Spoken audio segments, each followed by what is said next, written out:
इसरो ने किए चंद्रयान के तीनों इंजन चालू। चांद पर लैंडिंग के आखिरी पड़ाव में पहुंचा चंद्रयान। हमारे वैज्ञानिकों ने दी देश को एक और बड़ी खुशखबरी, वर्टिकल लैंडिंग का प्रोसीजर हुआ शुरू। दोस्तों, चंद्रयान 3 अपने 37 दिन के सफर को पूरा करके अब चांद पर उतरने के बेहद करीब पहुंच चुका है और इस समय यह चांद के बिल्कुल मुहाने पर खड़ा है और वो पल अब दूर नहीं जब यह सतह पर सुरक्षित रूप से लैंड कर जाएगा। मगर साथियों, अब वो समय भी दूर नहीं है जिस पर आकर हमारा चंद्रयान 2 फेल हुआ था। वो कहते हैं ना, दूध से जले को छाछ का भी डर लगता है। इसलिए इसरो के वैज्ञानिक अब पहले से भी चौकन्ने हो गए हैं, क्योंकि ये इस मिशन का सबसे अहम पड़ाव है और इस समय जरा सी भी भूल इस पूरे मिशन और सालों से की जा रही मेहनत को चंद्रयान 2 की तरह मिट्टी में मिला सकती है।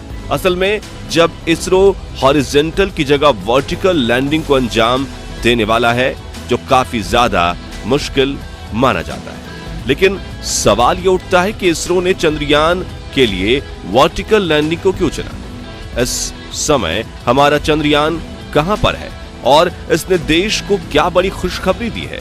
साथ ही अब आगे इसरो इसे लैंड कराने के लिए कौन कौन से स्टेप लेने वाला है, ये सब कुछ हम आज आपको बताने वाले हैं, इसलिए वीडियो को अंत तक जरूर देखिएगा। दोस्तों, चंद्रयान 3 को लेकर इस समय जो सबसे बड़ी खबर निकलकर सामने आ रही है, उसे सुनकर सभी खुशी से झूम उठेंगे। इसरो ने यह गुड न्यूज खुद लोगों को दी है, जिस पर न सिर्फ नासा हमें बधाई दे रहा है, बल्कि रूस, जिसके लूना 25 के साथ हमारी लूनर रेस चल रही है, उसने भी इसरो के वैज्ञानिकों की सराहना की है। इंतजार की घड़ी पूरी हो चुकी है, जिसकी हम बेसब्री से प्रतीक्षा कर रहे थे। इसरो ने वो कारनामा करके दिखाया है जिसे जानकर हर भारतीय का सीना गर्व से चौड़ा हो जाएगा।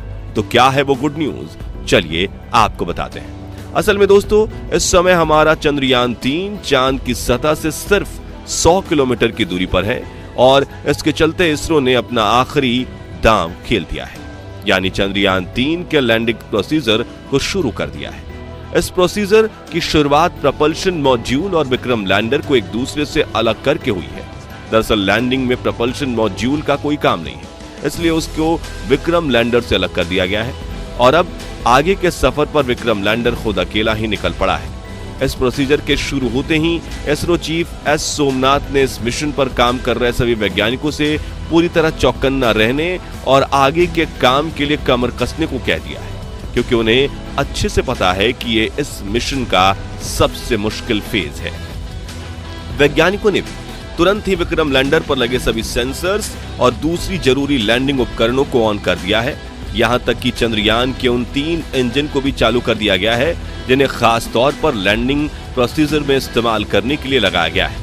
आपको बता दें कि अभी तक इन इंजनों को ऑन नहीं किया गया था, क्योंकि इनका काम यही है कि जब लैंडिंग प्रोसीजर शुरू हो तो ये विक्रम लैंडर के नीचे गिरने की गति को कंट्रोल करने और इसका बैलेंस बनाने में इस्तेमाल किए जाएंगे।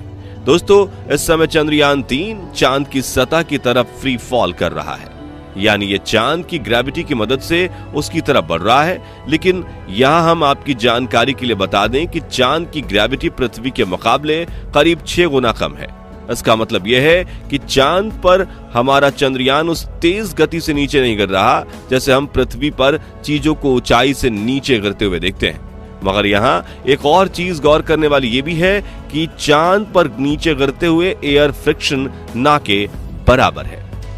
इसका मतलब यह है कि जिस तरह पृथ्वी पर जब कोई चीज नीचे गिरती है तो हवा का फ्रिक्शन उसकी गति को कुछ हद तक धीमा करता है, लेकिन चांद पर ऐसा नहीं होता, क्योंकि चांद का वायुमंडल बहुत ज्यादा पतला है।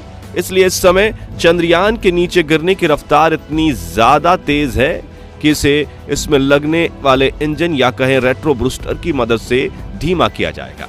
अगर चांद का वायुमंडल थोड़ा थिक होता तो इसकी रफ्तार को कम करने के लिए पैराशूट का भी इस्तेमाल किया जा सकता था। यहां तक कि मंगल ग्रह पर भी जब कोई मिशन भेजा जाता है तो लैंडिंग के समय पैराशूट का यूज होता है, लेकिन जब चांद पर ये इसके हल्के वायुमंडल की वजह से मुमकिन नहीं है। साथ ही लैंडिंग जब वर्टिकल होती है, यानी यान को जब सीधा खड़ा करके नीचे उतारा जाता है, तो उसमें नीचे गिरने की रफ्तार और भी तेज हो जाती है। यही वजह है कि दुनिया की ज्यादातर स्पेस एजेंसियां चांद पर हॉरिजॉन्टल लैंडिंग करती हैं। ऐसे में सवाल ये उठता है कि इसरो ने चंद्रयान 3 के लिए वर्टिकल लैंडिंग को ही क्यों चुना? असल में इसका जवाब है समय की बचत, क्योंकि हॉरिजॉन्टल लैंडिंग में यान के नीचे गिरने की रफ्तार काफी कम रहती है और उसमें टाइम भी ज्यादा लगता है। इसलिए कम से कम समय में लैंडिंग को अंजाम देने की खातिर इसरो ने चंद्रयान 3 को वर्टिकली लैंड कराने का फैसला किया है। वैसे इसकी एक वजह रूस का लूना 25 भी हो सकता है, जिसके साथ हमारे चंद्रयान की एक स्पेस रेस चल रही है। लेकिन इसके बाद में आधिकारिक रूप से कुछ भी नहीं कहा गया है। वर्टिकल लैंडिंग प्रोसीजर में एक दिक्कत ये भी आती है कि लैंडिंग के दौरान लैंडर के हर एक हिस्से को कैप्चर नहीं किया जा सकता। आपकी जानकारी के लिए बता दें कि चंद्रयान 2 का ऑर्बिटर इस समय अपने कैमरे की मदद से चंद्रयान 3 के विक्रम लैंडर की पल पल की खबर वैज्ञानिकों को दे रहा है। साथ ही वो इसकी लाइव तस्वीरें खींचकर इसरो को सेंड कर रहा है, ताकि वैज्ञानिकों को इसकी एग्जैक्ट पोजीशन का अंदाजा रहे। इसके अलावा नासा के टेलीस्कोप और सैटेलाइट भी विक्रम लैंडर पर ही पूरी नजर रखे हुए हैं। लेकिन वर्टिकल लैंडिंग में दिक्कत यही है कि यान का ऊपरी हिस्सा तो वैज्ञानिक देख पाते हैं, लेकिन निचले हिस्से को देखना पॉसिबल नहीं है। अब आपके मन में सवाल तो उठ रहा होगा कि वर्टिकल लैंडिंग करना ही कहीं चंद्रयान के लिए रिस्की तो नहीं? तो हम आपको बता दें कि हमारे वैज्ञानिकों ने विक्रम लैंडर में जो इंजन लगाए हैं वो बहुत ज्यादा पावरफुल हैं और इतने कैपेबल हैं कि चंद्रयान के नीचे गिरने की गति को बिल्कुल जीरो पर ला सकते हैं। साथ ही चंद्रयान में कई सारी आधुनिक सेंसर्स, कंप्यूटर सिस्टम, एआई और कैमरे जैसे उपकरण लगे हैं, जो हर हाल में इसे सुरक्षित लैंड कराने की काबिलियत रखते हैं। ऐसे में यह कहना गलत नहीं होगा कि हमारा चंद्रयान लैंडिंग के मामले में पूरी तरह से सेफ है, और इन्हीं सब चीजों की मदद से वैज्ञानिकों ने इसका लैंडिंग प्रोसीजर शुरू कर दिया है। हालांकि वैज्ञानिक रिलैक्स बिल्कुल नहीं हुए हैं और वो पूरे चौकन्ने होकर इसके हर एक मूवमेंट को देख रहे हैं, ताकि जरा सी भी गलती होने पर तुरंत कोई एक्शन लिया जा सके। दोस्तों, हमारा चंद्रयान इस समय ऐसे पॉइंट पर पहुंच चुका है जहां से हमारे वैज्ञानिक अगर चाहें तो इसे चंद घंटों के अंदर ही सतह पर उतार सकते हैं, ऐसा कई सारे एक्सपर्ट्स का मानना है। लेकिन इतने बड़े मिशन में जल्दबाजी करना एक बहुत बड़ी भूल साबित हो सकती है, क्योंकि इस मिशन पर ढेर सारा पैसा ही नहीं बल्कि भारत की साख भी दांव पर लगी हुई है, और कोई भी वैज्ञानिक ये नहीं चाहता कि जो गलती चंद्रयान 2 मिशन के दौरान हुई थी वैसा कुछ दोबारा घटित हो। इसलिए इसरो अपने पहले से तय किए हुए प्लान के मुताबिक ही आगे बढ़ रहा है, जिसके अनुसार विक्रम लैंडर में लगा कंप्यूटर सिस्टम इसे आगे के स्टेप के लिए गाइड कर रहा है। साथियों, गौर करने वाली बात यह है कि इसरो के जिस एआई का यूज हो रहा है वो बहुत ही ज्यादा एडवांस है, और यही चीज चंद्रयान 2 और 3 का सबसे मेजर डिफरेंस है। इस बार इसरो ने लैंडिंग प्रोसीजर को सफल बनाने में कोई कसर नहीं छोड़ी है।